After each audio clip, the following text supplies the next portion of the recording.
14.1. The Compromise of 1850. Learning objectives. By the end of this section, you will be able to explain the contested issues that led to the Compromise of 1850. Describe and analyze the reactions to the 1850 Fugitive Slave Act. At the end of the Mexican-American War, the United States gained a large expanse of Western territory known as the Mexican Cession. The disposition of this new territory was in question. Would the new states be slave states or free soil states?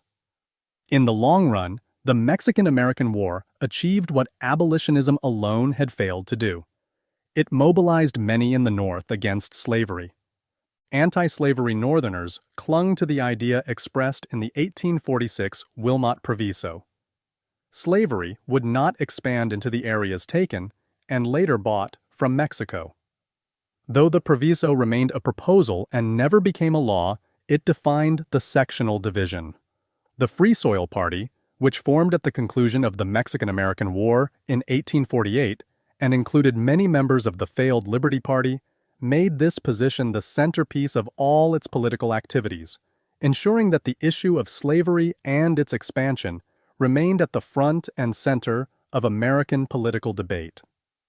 Supporters of the Wilmot Proviso and members of the new Free Soil Party did not want to abolish slavery in the states where it already existed. Rather, Free Soil advocates demanded that the Western territories be kept free of slavery for the benefit of white laborers who might settle there. They wanted to protect white workers from having to compete with slave labor in the West. Abolitionists, in contrast, looked to destroy slavery everywhere in the United States. Southern extremists, especially wealthy slaveholders, reacted with outrage at this effort to limit slavery's expansion. They argued for the right to bring their enslaved property west, and they vowed to leave the Union if necessary to protect their way of life, meaning the right to enslave people, and ensure that the American empire of slavery would continue to grow. Brokering the compromise. The issue of what to do with the Western territories added to the Republic by the Mexican Cession consumed Congress in 1850. Other controversial matters, which had been simmering over time, complicated the problem further. Chief among these issues were the slave trade in the District of Columbia, which anti-slavery advocates hoped to end, and the fugitive slave laws, which Southerners wanted to strengthen. The border between Texas and New Mexico remained contested because many Texans hoped to enlarge their state further, and finally, the issue of California had not been resolved. California was the crown jewel of the Mexican Cession, and following the discovery of gold, it was flush with thousands of emigrants. By most estimates, however, it would be a free state, since the former Mexican ban on slavery still remained in force, and slavery had not taken root in California. The map below shows the disposition of land before the 1850 Compromise. The presidential election of 1848 did little to solve the problems resulting from the Mexican Cession. Both the Whigs and the Democrats attempted to avoid addressing the issue of slavery publicly as much as possible. The Democrats nominated Lewis Cass of Michigan, a supporter of the idea of popular sovereignty, or letting the people in the territories decide the issue of whether or not to permit slavery based on majority rule. The Whigs nominated General Zachary Taylor, a slaveholder from Louisiana, who had achieved national prominence as a military hero in the Mexican-American War. Taylor did not take a personal stand on any issue and remained silent throughout the campaign. The fledgling Free Soil Party put forward former President Martin Van Buren as their candidate.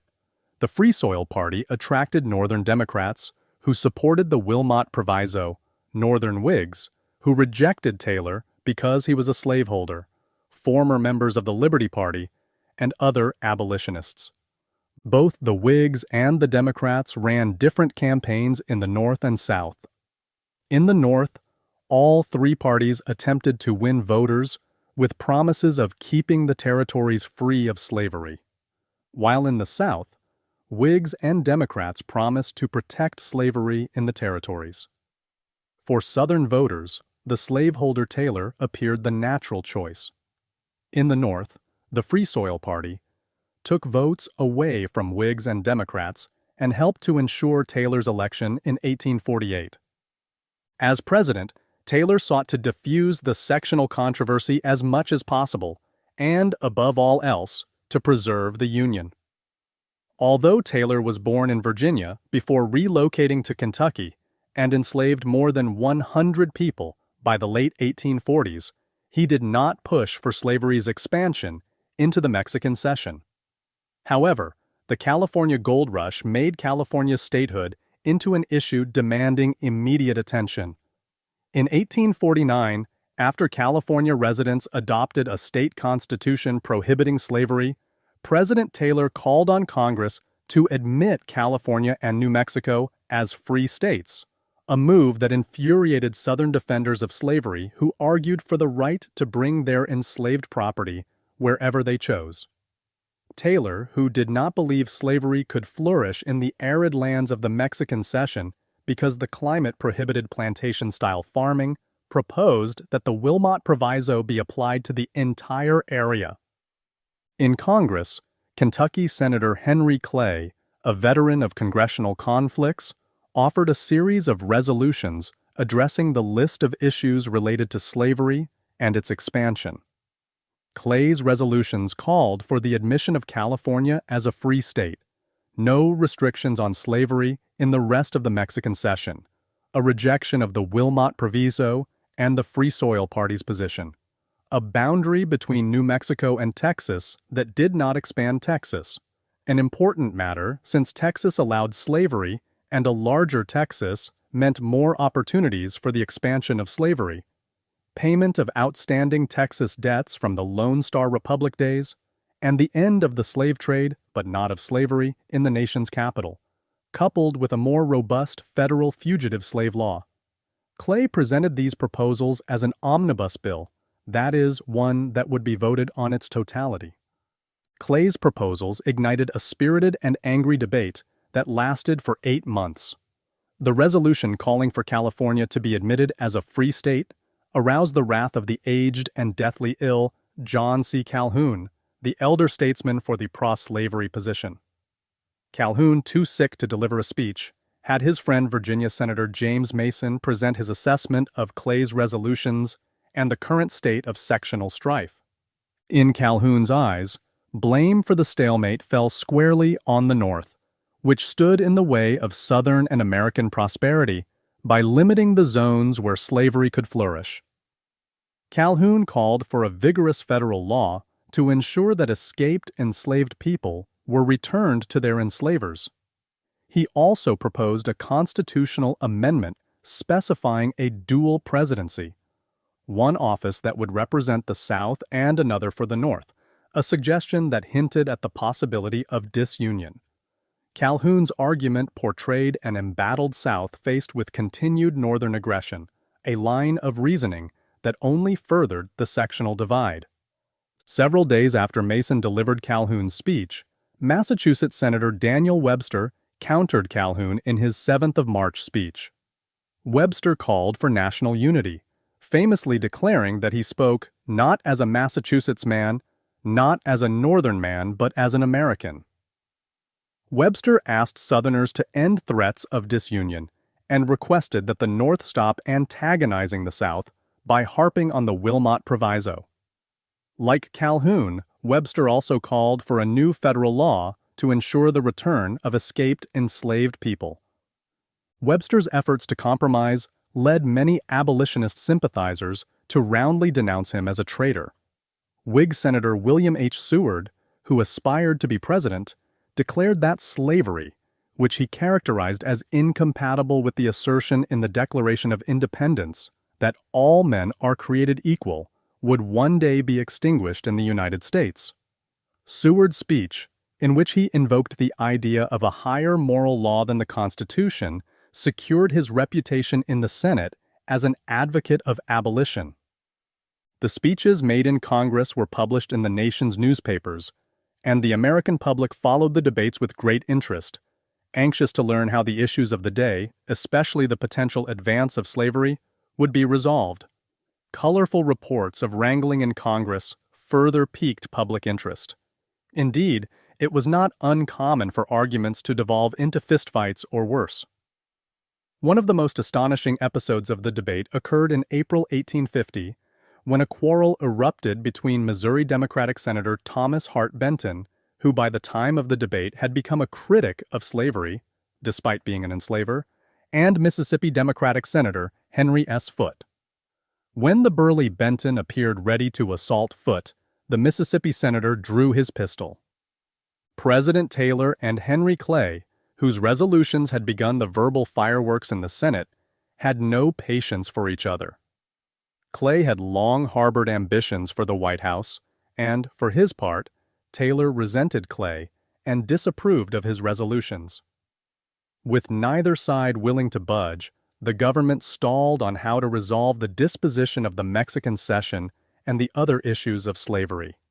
The drama only increased when on July 4, 1850, President Taylor became gravely ill, reportedly after eating an excessive amount of fruit washed down with milk. He died 5 days later, and Vice President Millard Fillmore became president. Unlike his predecessor, who many believed would be opposed to a compromise, Fillmore worked with Congress to achieve a solution to the crisis of 1850. In the end, Clay stepped down as leader of the compromise effort in frustration, and Illinois Senator Stephen Douglas pushed 5 separate bills through Congress, collectively composing the Compromise of 1850. First, as advocated by the South, Congress passed the Fugitive Slave Act, a law that provided federal money, or bounties, to slave catchers. Second, to balance this concession to the South, Congress admitted California as a free state, a move that cheered anti-slavery advocates and abolitionists in the North. Third, Congress settled the contested boundary between New Mexico and Texas by favoring New Mexico and not allowing for an enlarged Texas, another outcome pleasing to the North. In return, the federal government paid the debts Texas had incurred as an independent republic. Fourth, anti-slavery advocates welcomed Congress's ban on the slave trade in Washington, D.C., although slavery continued to thrive in the nation's capital. Finally, on the thorny issue of whether slavery would expand into the territories, Congress avoided making a direct decision and instead relied on the principle of popular sovereignty. This put the onus on residents of the territories to decide for themselves whether to allow slavery. Popular sovereignty followed the logic of American democracy. Majorities in each territory would decide the territory's laws. The compromise, however, further exposed the sectional divide as votes on the bills divided along strict regional lines. Most Americans breathed a sigh of relief over the deal brokered in 1850, choosing to believe it had saved the Union. Rather than resolving divisions between the North and the South, however, the compromise stood as a truce in an otherwise white-hot sectional conflict. Tensions in the nation remained extremely high. Indeed, Southerners held several conventions after the compromise to discuss ways to protect the South. At these meetings, extremists who called for secession found themselves in the minority, since most Southerners committed themselves to staying in the Union, but only if slavery remained in the states where it already existed, and if no effort was made to block its expansion into areas where citizens wanted it, thereby applying the idea of popular sovereignty. The Fugitive Slave Act and its consequences. The hope that the Compromise of 1850 would resolve the sectional crisis proved short-lived when the Fugitive Slave Act turned into a major source of conflict. The federal law imposed heavy fines and prison sentences on Northerners and Midwesterners who aided those who had escaped their captivity or refused to join posses to catch freedom seekers. Many Northerners felt the law forced them to act as slave catchers against their will. The law also established a new group of federal commissioners who would decide the fate of freedom seekers brought before them. In some instances, slave catchers even brought in free northern black people, prompting abolitionist societies to step up their efforts to prevent kidnappings. The commissioners had a financial incentive to send recaptured enslaved and free black people to the slaveholding South, since they received $10 for every African American sent to the South, and only $5 if they decided the person who came before them was actually free. The commissioners used no juries, and the alleged runaways could not testify in their own defense. The operation of the law further alarmed Northerners and confirmed for many the existence of a slave power, that is, a minority of elite slaveholders who wielded a disproportionate amount of power over the federal government, shaping domestic and foreign policies to suit their interests. Despite Southerners' repeated insistence on states' rights, the Fugitive Slave Act showed that slaveholders were willing to use the power of the federal government to bend people in other states to their will. While rejecting the use of federal power to restrict the expansion of slavery, pro-slavery Southerners turned to the federal government to protect and promote the institution of slavery. The actual number of freedom seekers who were not captured within a year of escaping remained very low, perhaps no more than 1,000 per year in the early 1850s. Most stayed in the South, hiding in plain sight among free black people in urban areas. Nonetheless, Southerners feared the influence of a vast underground railroad, the network of Northern white and free black people who sympathized with escapees and provided safe houses and safe passage from the South. Quakers, who had long been troubled by slavery, were especially active in this network. It is unclear how many enslaved people escaped through the Underground Railroad, but historians believe that between 50,000 and 100,000 used the network in their bids for freedom. Meanwhile, the 1850 Fugitive Slave Act greatly increased the perils of being captured. For many thousands of freedom seekers, escaping the United States completely by going to southern Ontario, Canada, where slavery had been abolished, offered the best chance of a better life beyond the reach of slaveholders. Harriet Tubman, one of the thousands of enslaved people who made their escape through the Underground Railroad, distinguished herself for her efforts in helping other enslaved men and women escape. Born a slave in Maryland around 1822, Tubman, who suffered greatly under slavery but found solace in Christianity, made her escape in the late 1840s. She returned to the South more than a dozen times to lead other enslaved people, including her family and friends, along the Underground Railroad to freedom. The Fugitive Slave Act provoked widespread reactions in the North. Some abolitionists, such as Frederick Douglass, believed that standing up against the law necessitated violence. In Boston and elsewhere, abolitionists tried to protect fugitives from federal authorities. One case involved Anthony Burns, who had escaped slavery in Virginia in 1853 and made his way to Boston. When federal officials arrested Burns in 1854, abolitionists staged a series of mass demonstrations and a confrontation at the courthouse. Despite their best efforts, however, Burns was returned to Virginia when President Franklin Pierce supported the Fugitive Slave Act with federal troops. Boston abolitionists eventually bought Burns's freedom.